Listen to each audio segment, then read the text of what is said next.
Hello there, good evening. You are watching youtube.com/Wi-Fi Sheep live.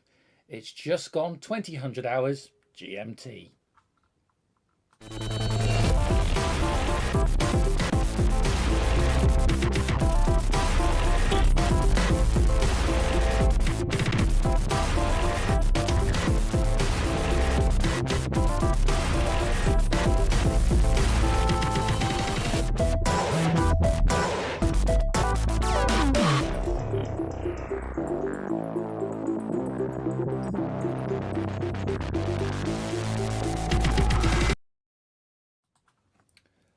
Hello, is anyone out there? Good evening and a very warm welcome to 8 Till Late live from youtube.com/Wi-Fi Sheep with me, Tom, and the start of season 3 of the 8 Till Late live stream right here on the channel. Great to have your company. It's been too long since we were last together. The end of episode or series 2 was in February 2024, so it's nearly been a whole year since we've been together and since I've actually got back to doing these live programs, which is fantastic and really pleased to be back this evening. I should say back by popular demand. So I'm hoping this is going out all right, as we had a bit of a technical glitch literally before I was about to start. The OBS software wouldn't connect to my YouTube account, and I'm like, but I can see the live chat. But for some reason, it just wouldn't connect together. So I was like, oh my goodness. I had like 2 minutes before we were about to go live. So hopefully that's all right. If you are watching, and we're on a subscription or subscribers only mode, so you do need to be a subscriber to the channel to drop into the live chat. If you are seeing this and you have already subscribed to me here on youtube.com/Wi-Fi Sheep, then do say hello in the chat, so I can see if we are actually working. Otherwise, I'll have to check on my phone, and that's going to be pretty awkward when I'm meant to be live streaming with you this evening. So in today's episode, I want to do a bit of a catch-up, really, just to kind of, tell you what's been going on with me, some feedback from the very successful Cambridge Retro Computer Festival, and a huge thank you to all of you that actually came to that. I want to touch on a few other things as well, and if we get time, maybe do some sort of coming up events or project plans here on the channel. Also, I think we probably need to talk about Pi 500 again. You probably already saw the live video that I did. Or I say live video, the last upload video I did on the launch of Raspberry Pi 500, which was the worst kept secret in the history of humanity. We all knew it was coming. I mean, Pi had literally let it slip anyway. So we'll get back to that shortly. I have managed to survive that video. I'm always ultra cautious now whenever I'm doing a video about Raspberry Pi launches, and you're still feeling this sense of disappointment. And every time you do that, you've then got this barrage of hate because I'm saying something that isn't positive about the Pi. Pi 500 is fine. I mean, if you don't own any of the all-in-ones and you don't need to run 32-bit legacy software, then it's probably the best option. By far, probably the best option. So that's what I said in the video. It's like there's nothing wrong with it, but it's just extremely disappointing what's missing and what they haven't included. Anyway, I'll get back to that in a moment. First of all then, if you are joining us brand new here on the channel, then a very warm welcome, and also a warm welcome to all of you that have joined since I've done the Pi 500 video. Welcome to Wi-Fi Sheep, and thank you for your support and company. If you want to go that extra mile and be that extra brilliant person and support me that little bit further, you can do so either over on Patreon. It's patreon.com/Wi-Fi Sheep, or you can become a YouTube channel member. Base support starts from 99p all up to $2.99.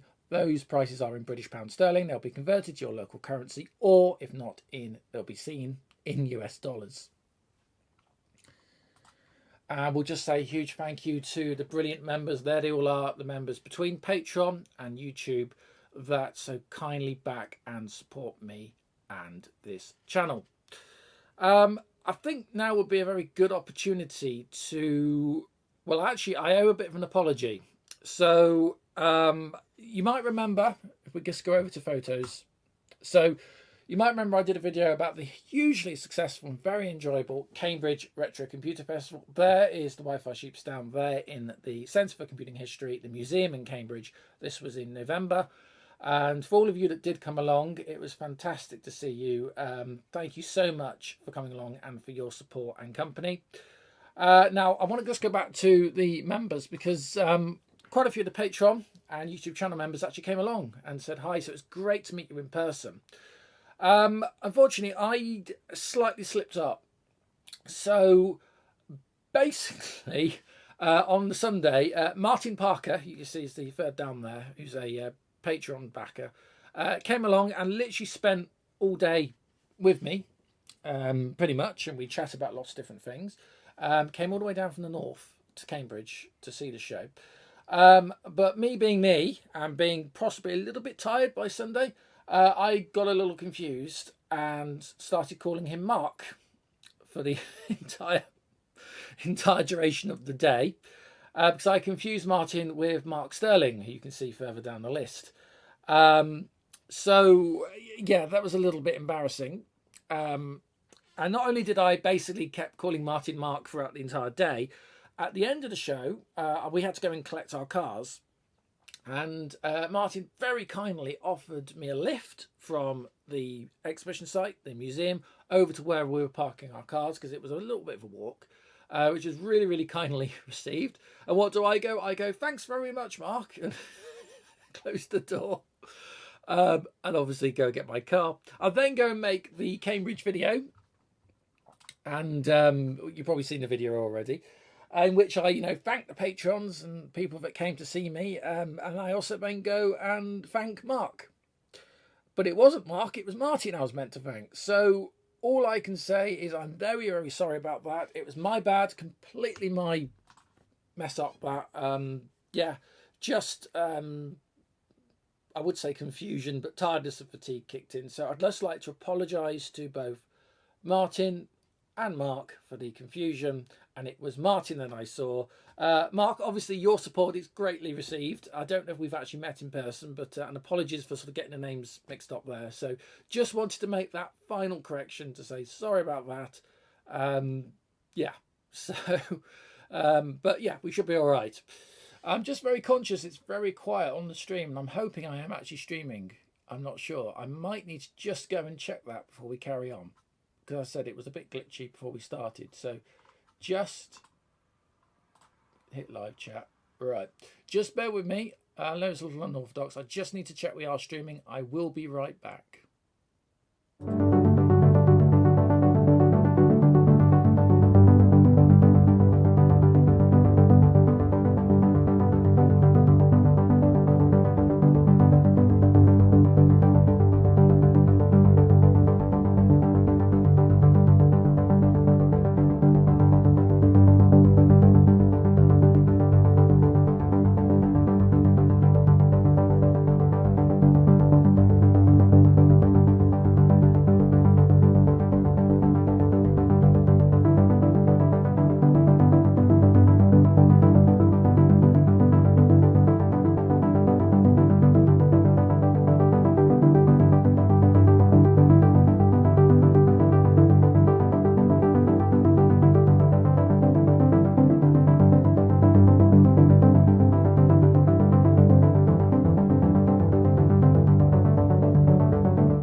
Okay, yes, we absolutely are live streaming. So thank goodness for that. I just had a moment there. I thought, am I just talking to myself?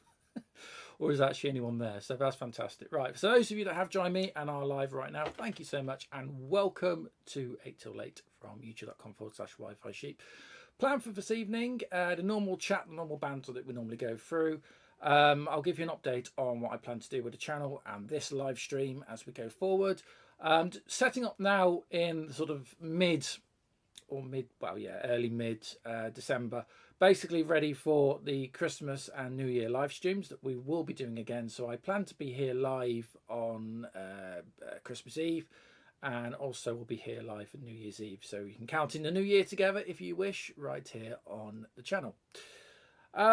So Cambridge itself was an absolutely fantastic event. Let's just go back to those photos again. So I know many of you have already seen the video for it, but really great show. So this is my first time back in 2 years because I didn't do last year, and I know many of you are disappointed about that, but it was really good actually. Really enjoyed it, and the setup worked really well. I'll just show you some more photos. This is a slightly wider shot, so you can just see the array of stuff that was on the show. This was in the main hall, if you like. The show was split into two halls, or one that was the classroom rather, and then this was the main hall. And I was there in a really good position, right at the back, but in a really good position. So much so I was even able to put my banner up, which I was quite pleased about. So you knew where to find me, and many of you did find me, and it was great to meet so many of you and have great chats and conversations, and just put faces to the names and the usernames and the people that I kind of recognise as Patreon backers, channel members, subscribers, regular commenters. You get the idea. It's just nice to kind of see the real people behind those usernames. So really fantastic. And then here's the setup. Now, the BBC Micro, that's an original Model B, ran okay, although weirdly, and I don't know why this is, and I've not actually got it back out the box. All this stuff is basically still in the crate. Weirdly, the case seemed to warp. I couldn't get it wasn't screwed, so I could lift the top of the BBC Micro case off, show people what I've done on the side. That's one of the Model Bs we've done a little bit of modding to. It's still basically original, but I just swapped a few chips out because I had a bad ULA or a dying ULA graphics chip, so I swapped that out, and it was just a few things like that. But after a few hours of taking the case off and trying to put it back on again, it just wouldn't go back on properly. It's almost like it had warped, but the thing hadn't got that hot, so I don't know what was going on there. It might have just settled back down, but maybe there's a wire or a screw or something that was just catching that I couldn't see at the time, but not sure about that. Anyway, next to it is the dreaded C64. Now, many of you regulars to the channel will probably have noticed that I haven't been covering the Spectrum. I did the A400 Mini, the Atari A400 Mini from Retro Games, but I haven't done the Spectrum.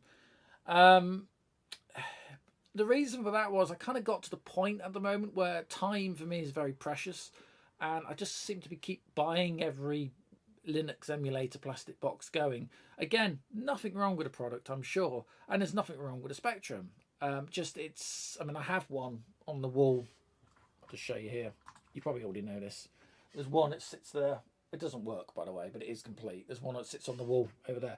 There's nothing wrong with the Spectrum. I just thought I have to kind of concentrate on what I'm doing or what I want to do, and I just thought it's probably just one video, one product too far, really. I haven't had a lot of use out of the 400 Mini. Great little unit, well built, unlike the C64. But it's had one or two uses out for the video for this channel. It's actually under the desk just down here in the box, and I've not had it out since. I might see if I have it out over Christmas, but I don't know. It's time. Time is the problem. So I kind of thought, okay, I might just give the Spectrum a miss. But back to the C64. Now, you might remember, in order to get that to work again, I had to rig something up to back power it through one of the external USB ports because the micro USB that it comes with had broken. And apparently they break on a lot of them, not just the C64, but the VIC-20s, which are, of course, the same, basically the same board, the same case, just different branding. And yeah, so they were breaking, and I had quite a few good conversations with a few of you actually at the show about kind of what to do to keep these things going. I've also read on various Facebook groups from people and individuals that have actually had their whole boards break. Now, the problem with the C64, and the thing that really annoys me, is the board is upside down. They mounted the board upside down. They put a heatsink on the ARM chip. It's an all-winner. Oh, I can't remember. It's an ARM all-winner Chinese chip, right? They put a heatsink on it, and then they mounted the whole thing upside down. So the heat doesn't rise or disperse off the board. It just accumulates on the base of the heatsink and then just cooks the board. Hence why you start getting soldered bridges or broken solder joints, etc. Or the RAM just seems to give out. So, you know, they're breaking, basically. They weren't built particularly well, unfortunately. The cases and the keyboards are quite nice. But the design of the main driver PCB, if you like, is, problematic, to say the least. So I'm trying to think what I'm going to do. So my original board, ARM-based board in there, is still running. I don't know if I'm going to flip the board around and fix it so it's, you know, the correct way around. It will mean having to mill bits out of the case. But one thing we absolutely do have to do is fit another type of power connector. And many of you have suggested that we should consider a USB-C type connector. And I actually agree. So I think I'm going to do a slight modification. I'm going to fit a USB-C power connector to my C64 so it can power from a more reliable USB-C power supply, sort of like a Pi 4, Pi 5 power supply, as opposed to trying to go through the now broken micro USB socket on the main PCB. So that is one of the projects we will have coming up here on the channel.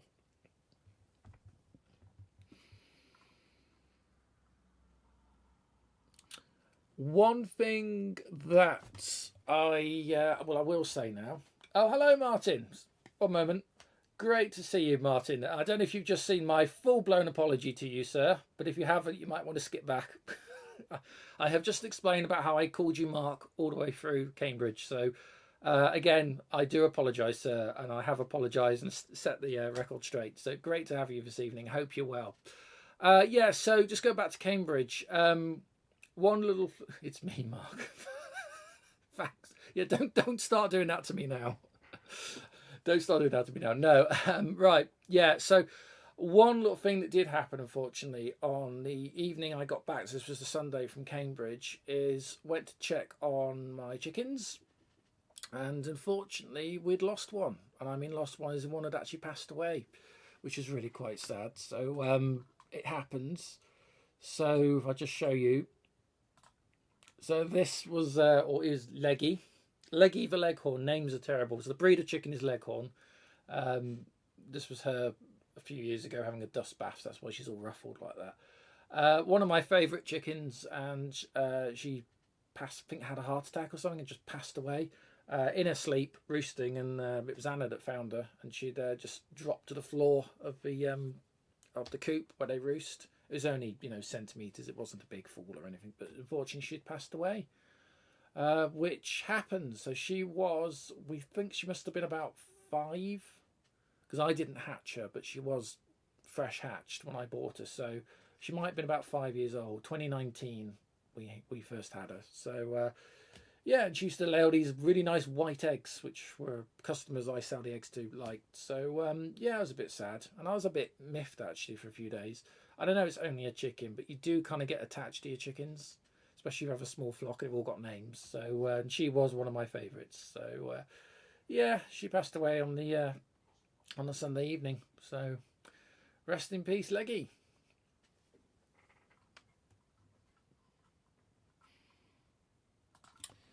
Okay, so that was Cambridge. I have been told that we are doing another event, a much larger event, in the West Midlands at some point around, I'm trying to think now, March, I think it is, March 2025. The organisers of the Retro Computer Festival in Cambridge are going to be running a much larger event in the West Midlands. So we're going from 2,000 square foot exhibition space to potentially over 1,000 square foot of exhibition space. I have said yes, I'm interested. I haven't confirmed completely, but I'm hoping to be back at this new event as Wi-Fi Sheep. So basically everything as we said before. I don't know how ticketing works for this. If ticketing works, you will have to pay something, but I think it may just literally be big enough. I think it may just be able to show up if you feel like you want to.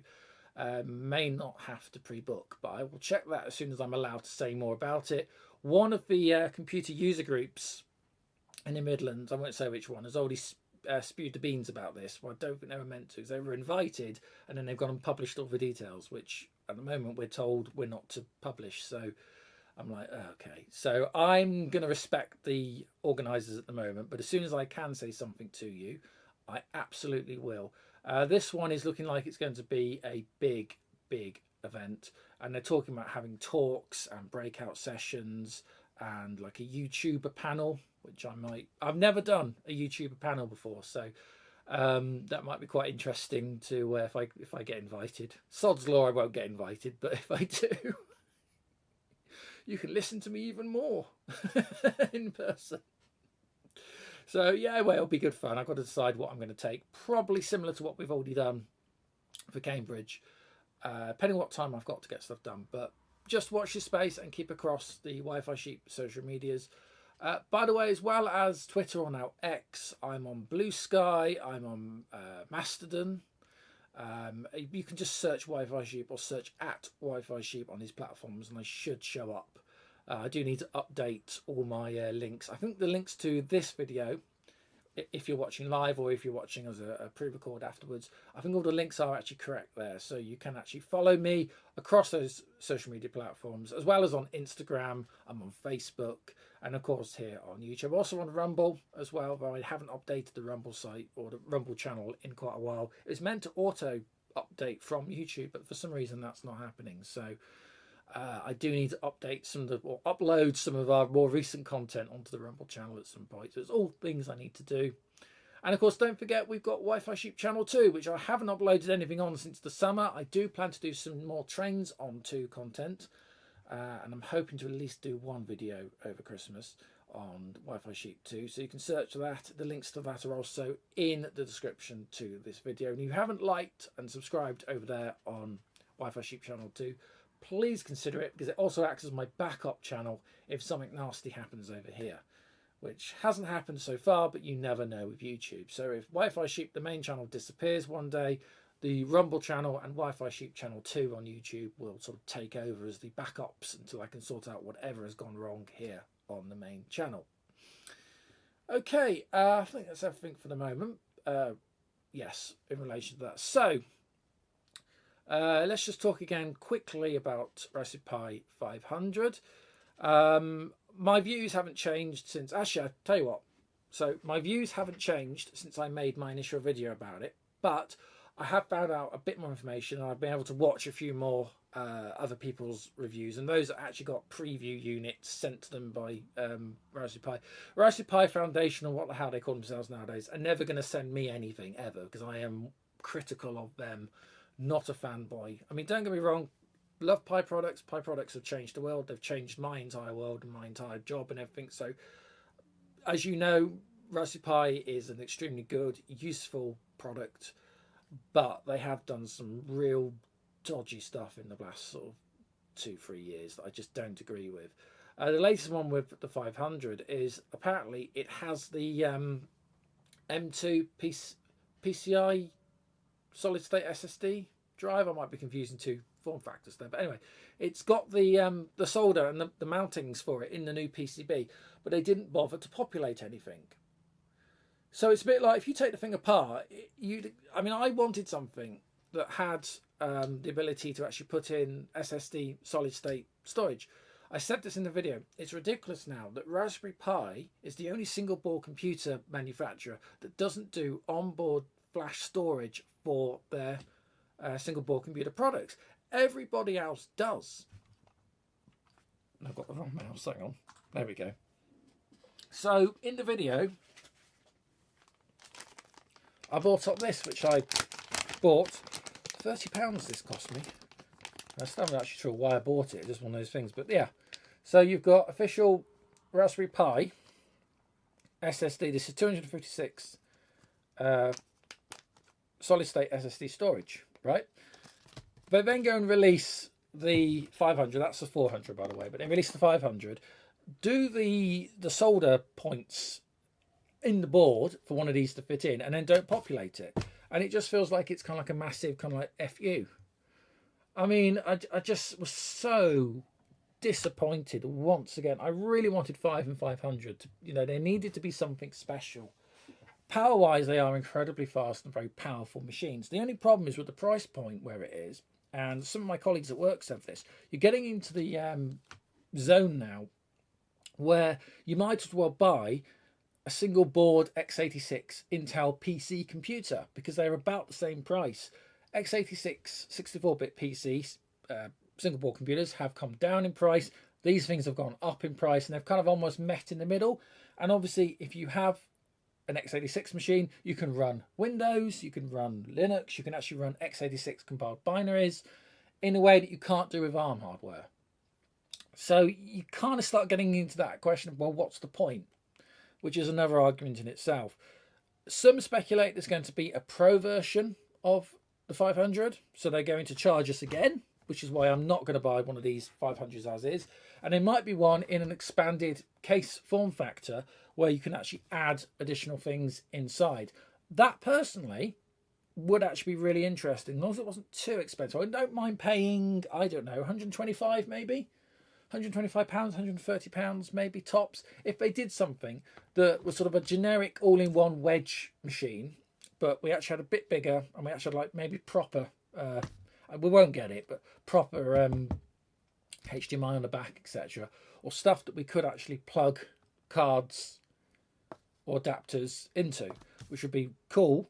And then it'd be fantastic as a base machine for people running things like the Amiga systems, the RISC OS Acorn systems, or the Atari ST based systems. Which brings me on to another thing we can look at this evening. So a little while ago, I made a video about something called BPi, which was a Raspberry Pi based emulated sandbox type virtual machine system that allowed you to run Atari ST and Atari Falcon software and operating systems on the Raspberry Pi. This was basically a 16-bit Motorola 68000, 68030, 040, 030, something like that. Basically a 16-bit sandbox system that you could actually run, and it ran the GEM operating system, and it had things like added features like HD output widescreens, video support, Wi-Fi support, all kinds of stuff like that. Really, really cool project. If we head over to, let's just have a look at, that's the wrong thing, hang on, that's me. Yeah, by the way, if you haven't done already, do subscribe. It's youtube.com/Wi-Fi sheep. That's not the tab I wanted. Right, that's the tab I wanted. So sites.google.com/sites/ it's bbox68k.home. And there's BPi. BKey, by the way, is the x86 PC version of the same system. But BPi, here it is. One-man operation out of Spain from Felipe. There we are at the end. Superb project. Absolutely superb project. Really, really interesting. I ran this at the exhibition at Cambridge. And again, we'll just, there we are. So I actually ran this on my Pi 400. And I ran it as in an OS shell on top of GEM called Thing that came pre-installed with BPi. And a lot of people are asking questions about it. And I fully intend to do a full follow-up video, proper follow-up video on this shortly. Because I've learned a lot about how this distribution works. And I actually think, despite the fact that I'm not a native Atari ST user, I'm coming to this brand new, I really, really like this. So I thought what we might do as part of tonight is just have a quick look at BPi again. So let's just move that out of the way. So this was the machine in that photograph. This is one of the 400s. I now have got 3 Raspberry Pi 400s. This is a slightly newer one. You can tell the newer ones because they have this cover foam cover plate over the GPIO. The earlier ones, the first gen ones, don't. They don't have this cover plate. So if you have one that's got the cover plate, assuming the cover plate's not been removed, you can tell if it's an earlier or a later model, this being a later model. The later ones, because of the chip shortages of recent years, they changed a few components out for like-for-like replacements, but they weren't 100% like-for-like. So some operating systems, especially things like RISC OS, broke on these later build, or more common later build 400s, as opposed to the early 400s, if you bought one back in 2020, which used the earlier revision of parts, which do seem to be slightly more compatible. So just something to watch out for. And again, as I said, it's these cover plates, if they're still intact and on there, that you can tell the two boards apart. Right, anyway, so this has got BPI installed, and hopefully we should be able to just jump in. We'll power up, and I'll show you what it does. What I figured out what it does, basically. So it does run, it's a Linux Debian backend.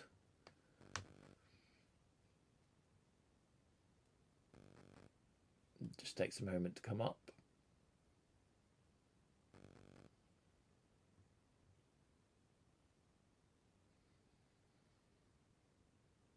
Okay, there we go. So EmuTOS, that's the EMU emulator. And then you have this Xboot environment, and you can actually set up what it is you actually want to install. I haven't put anything on this. This is pretty much as it comes when you install it. You can write it like a normal SD card. It's a free download. It does take quite a while to download from the website, though. Now, you can click things on and off. I have basically no idea what any of this stuff does. I'll be completely honest with you. But I'll just click that, I guess. Yeah, so I'm still figuring this out. But let's click. So I've got TOS here, the operating system. And if I now click here,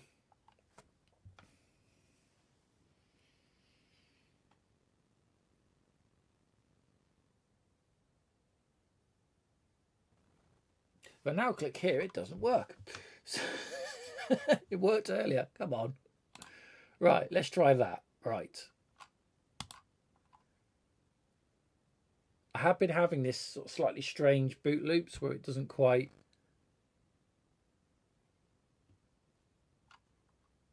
Okay, that's interesting. So this was working like half an hour ago, and now we're kind of stuck in this slightly strange loop. Let's try up here. I had some of this stuff not work properly.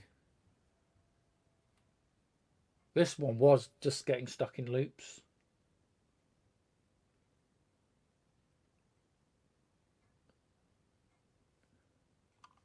Oh, right. So this is why you never ever do live demonstrations. You've now learnt from, you do not do live demonstrations. What have I broke? I've selected something and broken something. Come on. You worked before. Keep trying and then we'll go. Why is this now not working? No, we are literally just going around in circles.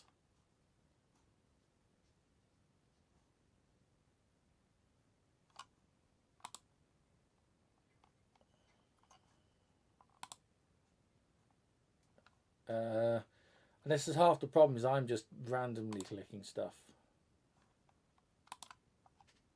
Oh, there we are. Right. Thank you. Okay. So again, part of this is me not knowing what's going on properly. Part of this is although it's an absolutely fantastic project, it's a little bit buggy. It's quite easy to crash it. I crashed it quite a number of times. Still love it though. It's still like my new favorite thing. So yeah. Anyway, right. So this is Thing, my new favorite thing. This is the Thing desktop client. There we go. It's a good 25 years old now, which is scary when you think about it. Last updated to February 2000. And it tells you what it thinks it's running on. Bearing in mind, everything you're now seeing is emulated 16-bit 6502 68,000 Atari ST. So we have a number of drives mapped here. What's really cool is drive M. Just double click drive M. You see these USBs? These are the mapped USB ports. So I know the Pi doesn't have that many USBs, but if you put a PC fat format data stick into your Raspberry Pi, you can actually mount it and it will show up, the filing system for it will show up within the retro operating system environment. The same if you go to tools, you see how we've got things like shutdown? So that will actually shut down the Pi. It does API calls through this emulated sandbox layer to the underlying Linux. There's a thin layer Linux that sits behind that's actually controlling the Pi hardware. And obviously we're running in a layer on top of that. But you don't feel like you are. It feels almost like it's native running, not that we're just running an emulator, because the way everything is brought through and you have hardware control from the operating system, which again makes it really, really interesting. What's also nice, if we go on H drive, is it does come stacked with things. Now I've added practically nothing to this, so this is pretty much as it comes. So we go applications, and there's a fair few applications in here, including productivity, development, media and graphics. There is a build of NetSurf. I keep crashing it, so I don't think NetSurf was happy running in this particular build, but there are other builds within BPi, so you don't have to just run the Thing environment as I am here. But you've also got things like work. Let's see if that works. Word processor. New word processor. Yeah, there we go. And it will actually run, apparently it will run well-behaved GEM 68K compiled software. So not, as far as I'm aware, not x86 GEM. So it has to be 68K compiled GEM. But it will run, as I said, well-behaved GEM applications will actually work. Let's just check it does work. It does work. Oh no, it doesn't. It's doing that thing again. Yeah, so it slightly glitches, which is a problem. Yeah.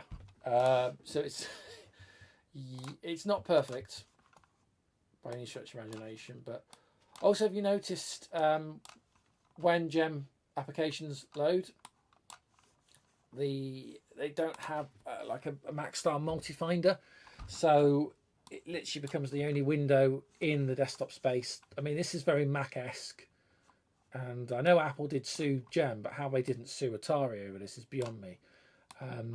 This particular one, I know it's not official, but let's just quit. Abandon. This particular build of Thing seems to steal icon assets from both Windows, and we go back, find some documents or something. It just seems to steal assets from both Windows and Mac. I can't find anything now. There we are. These, which look like ResEdit. In fact, they are literally ResEdit type icons from the Mac system. So, yeah, it's a complete legal nightmare. And they've just stolen art assets from other operating systems from the looks of it. Or they're very, very close to the point I think it would be a problem. But still really, really cool. Now, if we go to applications and we go to games, which is obviously really the only thing you want to do on this, there's a couple of pre-built games, including Doom. I added the WAD file, or the WAD, whatever you call it, WAD file, which is just for the shareware Doom. And then we have Doom here, it's a .ttp. So we double click, we don't need any parameters. GEM always did this thing where it asks for parameters, but you can just hit OK. And there is basically 68K Doom, which I'm going to play on super easy mode because I am chicken. Can't quite do the full resolution of the screen, but it's smooth.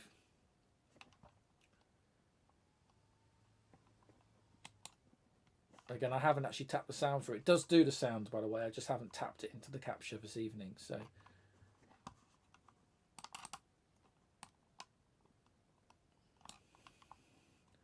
as it's quite low resolution, you can tell. I'm sure I played this in higher resolutions than this, but you know, it's working very well on an emulated 16-bit system. So, can't really complain at that. Obviously now one of the big questions is going to be, will it run other Atari ST games? And it should do. It should do perfectly fine. I've not got that far as testing it yet, but I do want to test it on Atari ST software to see how good a platform it actually is for emulating and running stuff like that. Because you could make a really, really nice modern retro compatible machine using a Pi as a base, using this software.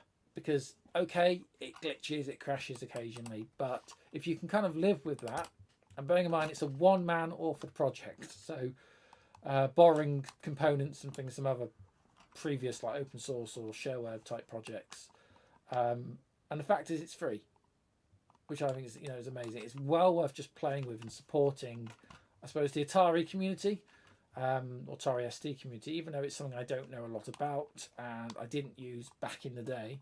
It's interesting, and the fact is there's no one trying to make money out of this, which means it's free, it's accessible, and that's what I really like. There we are. I did a level. Is everyone really impressed as I can do? Yeah, I don't I hate the secrets on do. It's like, where is all the secret stuff? I don't know where it is. Yes, I'm there. I know I'm there. There we are. Yes, well, I think we'll quit out of that. Yes. There we go. So we'll be covering this in more detail, as I said. I'll probably go back over the setup. A couple of things I do want to show you. And again, this is making it risky now. So we can, if we go to tools, well, first of all, with Thing, you can actually quit Thing. And if you quit Thing, it goes back into the underlying gem. This is probably more familiar with what you're probably used to seeing. Now see the menus have changed. And we are just running the EMU-TOS emulated the operating system. So we still got all our drives, but we're now running in sort of a 2-bit mode. Yeah, I tend to just randomly click things and go, oh, what's that? And then I crash the system. So I need to be careful here. Change resolution, that's going to break. That's going to break. High. Watch this. I'm going to totally break it now. You ready? Let's go 4 color. There we go. That looks a little bit more Atari ST compatible.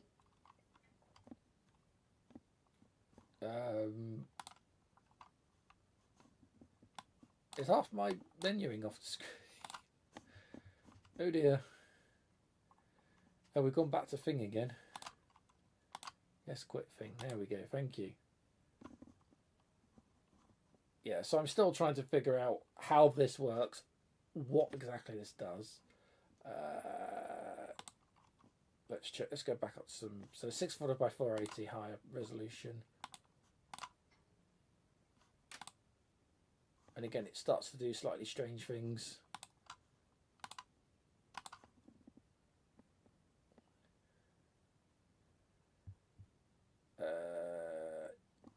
I'm probably lucky we haven't gone out of range for the monitors or the capture card, because that would be very easy to do.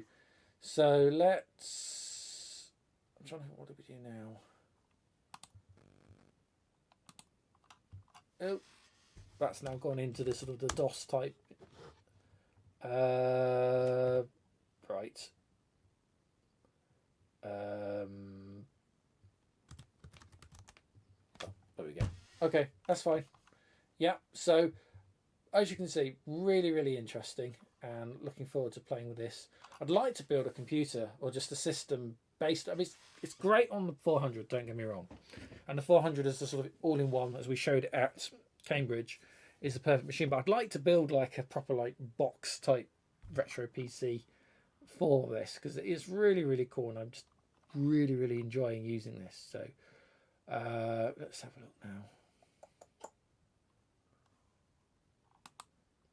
So if I go shut down, does that shut down properly, or does that just restart? It'll just do a restart. Let's see now. So if we now come back in, that should just load us back into the thing session. And if I go switch system under tools, I can switch to Atari. And if I go shut down and I go warm boot and we proceed,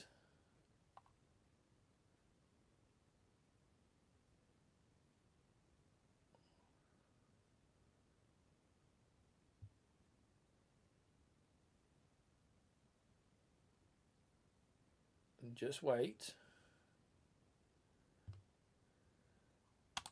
There we go. And that now boots into slightly different builds. So there are so many different ways you can actually set this up. Again, it's all extremely interesting and so much to play with. For me next, it is going to be probably trying to get some Atari ST and GEM software that's not pre-installed on this distribution to actually run. As soon as we get that sorted, then I think this is a goer. But a reminder that what you're seeing is all running here on a Raspberry Pi 400. And it seems to work best on 4, really. I have had it running on 3. It's a little bit slow. It kind of needs 4, but 400 is probably ideal. I don't believe this actually works on the 5 at the moment. Probably because the image probably hasn't been updated to accept the Raspberry Pi 5. It should run on the 5. I can't see a reason why it wouldn't. It's not doing anything. It's a 64-bit underlying OS, so it doesn't need any 32-bit protocols or chip support from the slightly earlier 400 boards. Yeah, that's the point, actually. So just going back to the 500 quickly. Like the 5, the Raspberry Pi 500 is only 64-bit compatible, which means distributions that haven't jumped, one of those being RISC OS, can't work on the 5 and definitely can't work on the 500. You can make it sort of work by running an emulator, kind of not a million miles from what you've just seen here, really, with BPi.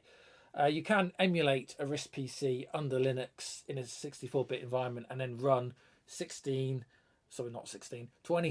or 32-bit RISC OS applications and software. That works fine. But you can't run the native RISC OS Pi image or RISC OS Direct, for that matter, on a 5 or a 500. And I don't see that being fixed anytime soon, if at all, if ever.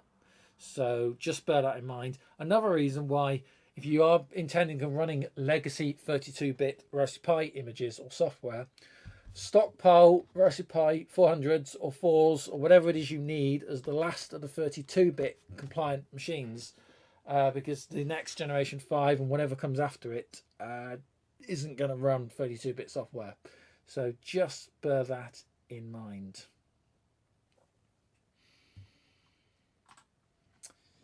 Okay, so yeah, we'll be doing that shortly. Something else I want to get on with. I don't know if we're going to end up doing that as part of 8 till Late or if I'll do it at, basically I've got a couple of projects, 5 years worth of projects backlog here on the channel.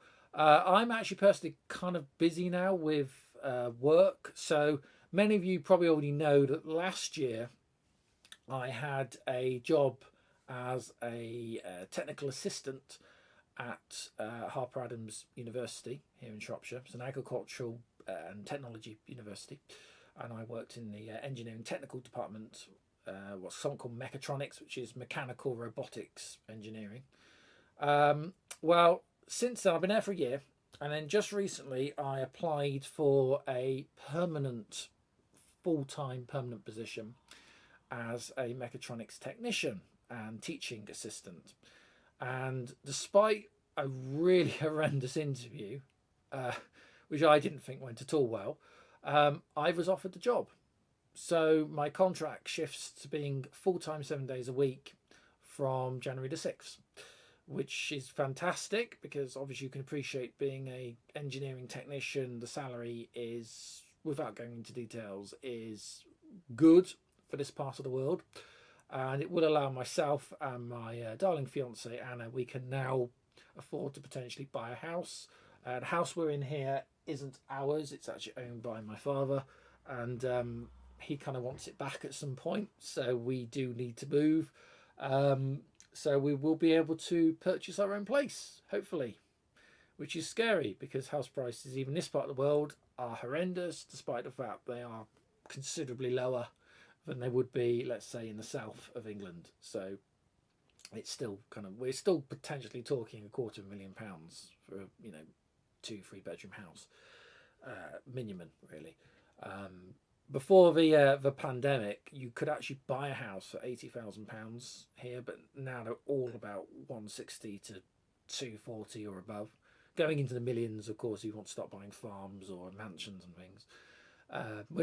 We have humble expectations, but yeah, now I've got this job full time, something we kind of need to do sooner rather than later. So there will be some disruption to the Wi-Fi sheep service, especially as we have to eventually, at some point, and it could be in the next 24 months, we'll be saying goodbye to this space, as I will need to relocate to pastures new. However, in the meantime, I do intend to try and do some videos. I've got 2 channels to run here, so it's not going to be as frequent as it used to be, I've got to be honest with you, but I want to do some project videos. I want to focus more on the projects that I want to do now, rather than things tied into sponsorship. You probably noticed we haven't got any major sponsors at the moment. That's because I didn't renew contracts because I couldn't commit to the time anymore. And I also thought, well, actually, if I am going to have time to do this, then I want to do the things that I think I'm going to enjoy, and I hope you will enjoy it as well, without the kind of commercial pressures of sponsorship. So that's kind of where we're at the moment. One of the projects I really do want to get to, and I can't have 2 mice on the table because I keep grabbing the wrong one. Let's just pop that out of the way. Now where's my box gone? There we are. Is this. So this is Kim1 bits, and I have shown this before, but we'll show you it again. So I was sent again by a Patreon backer and a channel supporter and friend. Let's find the members. There we are. So I was sent this, and I'm desperately trying to find. There we are. David Roscoe kindly sent me these boards. Oh, wrong camera. So kindly sent me these boards. He got 5 of these made up from a Chinese PCB manufacturer, and he said, did I want some? So he very kindly sent me 2 of these boards. This is for the Kim Uno project, which is a hardware / part emulated version of or remake of the classic MOS Technologies Kim1 trainer computer from around 1975, 1976, around that time. Sometimes referred to as the Commodore Kim, because Commodore bought MOS, and it was technically the first Commodore computer, sort of. It definitely was before the PET. These things originally were 6502 based, and they had a keypad where you punched hex in and you had a display, but they were much, much bigger. You're talking kind of like that sort of size, if not bigger. So this is a really, really reduced version. But these were sent to me because it was suggested off the back of our Tiny Basic Computers project that this might be a cool thing to do, and I completely agree. It is a cool thing to do. So I actually went and I bought the parts online, including things like the push buttons. Didn't cost a lot of money at all, actually, and some more push buttons. The most expensive thing, and because when I bought this was 2 years ago now, so when chip prices were ridiculous, the most expensive thing was this, which was the Arduino Pro Mini 5-volt version. The Pro Mini is basically the same as the Arduino Uno or the Arduino Nano, apart from, just seeing if I've got, yes I do. So that's a clone Arduino Nano, and it uses the Atmega 328P microcontroller, which is that bit there. This uses exactly the same microcontroller. In fact, I have actually taped it up because I have had it out at one point. It uses exactly the same microcontroller. I won't get it out just now, but basically it doesn't have the CH340 USB serial controller or serial interface adapter. So basically it doesn't have USB capabilities. So you need a programmer in order to program it, which is fine. So, but it's roughly the same size. I think I've got a program in here. Should have a program in here. Yes. So you can get these 10 a penny, but yeah. So that is a programmer, and it just has a USB, or in this case, micro USB one end, and it's pin out. You go pin to pin, like so, and then you can flash it as if it was a normal Arduino. And the code for it is all written in C for the Arduino IDE, and it actually runs a emulator for V6502 on the Arduino, in this case the Arduino Pro Mini, so the Atmega 328P. It runs an emulator so it can actually execute the original 6502 instruction set software and run basically as the original under an emulator layer still on the chip. So really, really cool project. Plus the fact, because it's modern hardware as opposed to the original, it has software and programs you can upload as part of the main upload and embed. So things like, it's also Apple One compatible, so it runs things like the WOS monitor, Apple Basic. There is it's not called Basic, there's another sort of Basic-esque programming language you can upload. And you can also upload a couple of games, I think including like the original Star Trek game from 76, 77, something like that. So it's does a lot of stuff, and the code for it, just looking through the source code for it, is really, really cool. The way it's compiled hex, so it's 6502 hex that's then been recompiled for Atmega 328PC. So you have strings or array of hex code in the C code. It's quite impressive. Kind of, warps your mind a little bit trying to get your head around it, but very, very impressive project.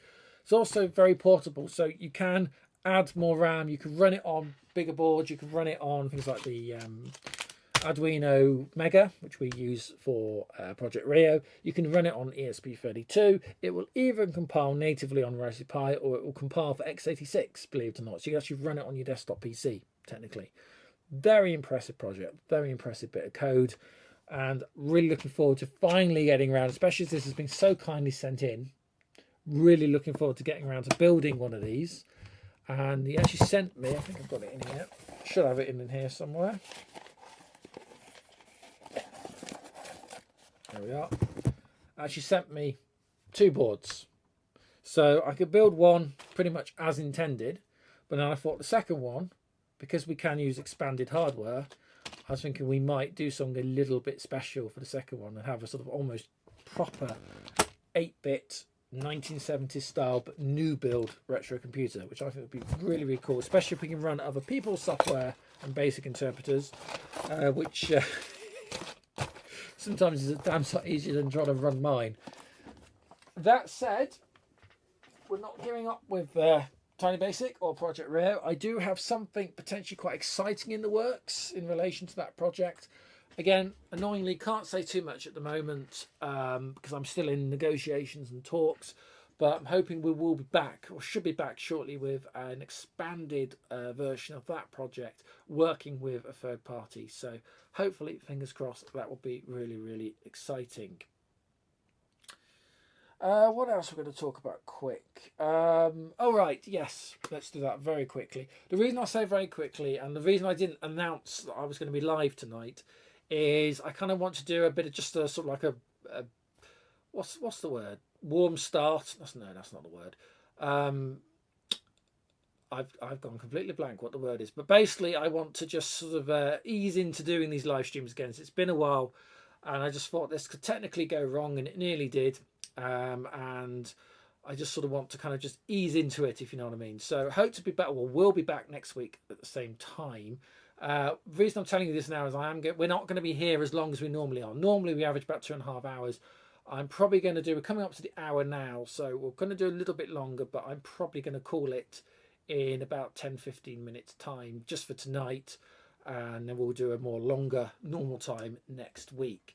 But one other project I want to talk about is, I think I have shown these before, so do excuse me if you've seen this already, but this will be for Channel 2 and Trains on 2, is I have finally got around to experimenting with these. These are Hornby HM DCC, these are HM 7000 digital decoders for model railway locomotives, not just Hornby, they are dual compatible, and I bought a few more of these. These are actually sound chips to make your locomotive, be it steam or diesel, actually do something. So you have a speaker, and then you have this, which is a DCC decoder. Now, DCC stands for Digital Command Control. Basically, in model railways or model railroads, we have moved on from just having two wires and a power source to the track, and then it positive and negative, it turns the motor. We are a long way away from that. Yes, you can still do that, but most train sets now, model railways, sorry, run digitally. If I can get into this. Now, to run digitally, your locomotives have to support the digital decoders, and you need the actual decoders, and here is one of the decoders. So this is, there we are. And I think it actually uses an 8-bit addressing system. But that's one of the decoders, and then you have this, which is the pin. This is an 8-pin plug, and that will plug into the circuit board in your supported locomotive. And then you also have, in this case, what's called the sugar cube speaker. So these chips not only give you digital control, which allows you to have more than one train running on the same piece of track at once without additional circuitry, but you can also then have lights that stay on even when you stop. And you can also make the locomotives have sounds like engines, throttle ups, braking, horns, whistles, that kind of thing. So I bought a few of these. These, by the way, are all the different mounting blocks for different manufacturer locomotives. It's not just Hornby, these are actually dual compatible. If you are at all familiar with CAN bus, the automotive electrical CAN bus system, DCC works in exactly the same way, and it is a direct derivative of CAN bus. I only learnt that the other day when I was researching for work CAN bus, because I'm not 100% familiar on CAN bus, and I was researching it for work, and I was reading it, I thought, this looks very, very similar, sounds very similar, and yeah, I realised it was effectively DCC they were describing, which was a direct derivative. So, oh, by the way, these chips are also, it says Bluetooth, so there's a Hornby app that you get on your phone, and that actually allows you to remote control the locomotives without the need of an actual traditional train controller or digital controller system. You can actually remote control and set up things from your iPhone or Android device. And when I say set up things, I mean sounds, volumes, and also things like acceleration and braking and all that kind of stuff. So very, very cool. Big boys toys, yes, but well worth it. Although these are what we would call the budget decoders. They're still about £75 each, which is still a bit steep. And what's really annoying is these decoders, you look at the parts on them, there's probably less than about £5 worth of actual components, if that, on there, and yet they charge 75 quid. So I think, knowing what I know in terms of electronics, you can't help but feel a little bit ripped off, if you know what I mean. So but anyway, there we are. So I've got a few of these now, and we'll be playing with those. Hopefully Trains on 2, Wi-Fi Sheep Channel 2 real soon.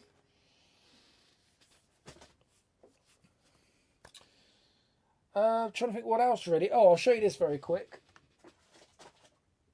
So this was given by a Patreon. I'll say hello to Trolling Around.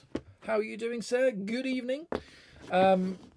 So this was given to me by a Patreon backer. Unfortunately, when I say he's no longer with us, he's probably still alive, but has no longer no longer a backer at the moment, which is fine. People come and go all the time. I get that. But I was given this. I've had this a little while as well. So it's in an awful state. But this is a very early microcontroller, Atmel derivative microcontroller, which I think has got damp at some point. It's actually from the same place that, do you remember that RISC PC I was given that was basically completely rusted through, soaked inside, and blown to bits, shorted double? Came from the same source. I haven't powered this up yet, but this is from MacLeod Electronics, kind of the equivalent of Radio Shack here in the UK. And this is an Atmel microcontroller, proper old school before the Arduino type microcontroller. Hence you've got the dual serial RS-232 standards, barrel connector, and you've got this, the Atmel microcontroller, and it might even have separate RAM on it. I'm not sure. It's got UART. It's got separate UART serial chip from the looks of it. So I haven't really had time to play with this yet, but I'm a little nervous to turn it on because it's not in the best of condition, unfortunately, and it's got a lot of rust. So I think it would probably needs all the chips taking out, cleaning up, and just testing to make sure that it's not shorted anywhere. Got a lot of flux residue on the back as well.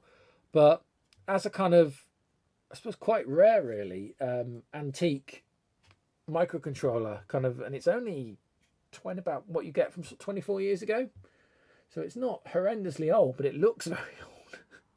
But no, apparently it's like year 2000 or something, MacLeod, and would have cost 100 and something pounds, which is mad. So I have actually got the information of what this is. So educational hardware and software, the 89S825. Let me do that again. 89S8252 flash microcontroller board. And I'm like, okay. But very, very kindly actually sent me, you've got the PCB layout here as well. But you can see the sort of Windows type software that you have to use to talk to it. And I think you are literally sending, I don't think you even run it in C. I think you actually have to send instruction set. Straight AVR 8-bit instruction set to it. So yeah, I've not really looked into it yet, but I want to see if we can kind of coax if there's anything on it, if it was ever used, and if I can coax it back into life. That might be quite interesting just to look at, just for the sheer, I suppose, novelty of it really, if nothing else. So again, that's another project which I've had for a couple of years now, about 2-3 years donated to me, and I just haven't got around to kind of showing about it, talking about it, or anything like that. So yeah, we'll hopefully be doing that on the channel real soon.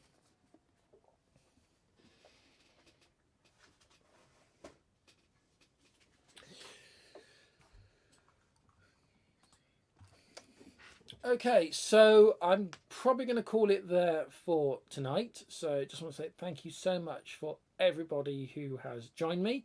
We'll hopefully be back for a longer normal 8 till 8 next week, next Saturday from 2000 hours GMT. Just a reminder, if you haven't done so already, please do consider liking and subscribing. You can support me further here on Patreon. It's patreon.com/Wi-Fi Sheep, or alternatively, you can join directly on YouTube, and there is the YouTube channel members tier starting from 99p all the way up to $2.99, and that'll be converted into your local currency or US dollars if it can't be converted. Before I go, if you want any further retro chat and talk this evening, the Coco Nation podcast is live and in progress right now. You can go and join our friends and colleagues over there at youtube.com/@the-Coco-Nation. That's youtube.com/@the_Coco_Nation. I've actually been on that show myself. I can highly recommend it, and a great bunch of people over there, mainly originating from the United States and Canada, and they'll probably be going on for a couple more hours this evening.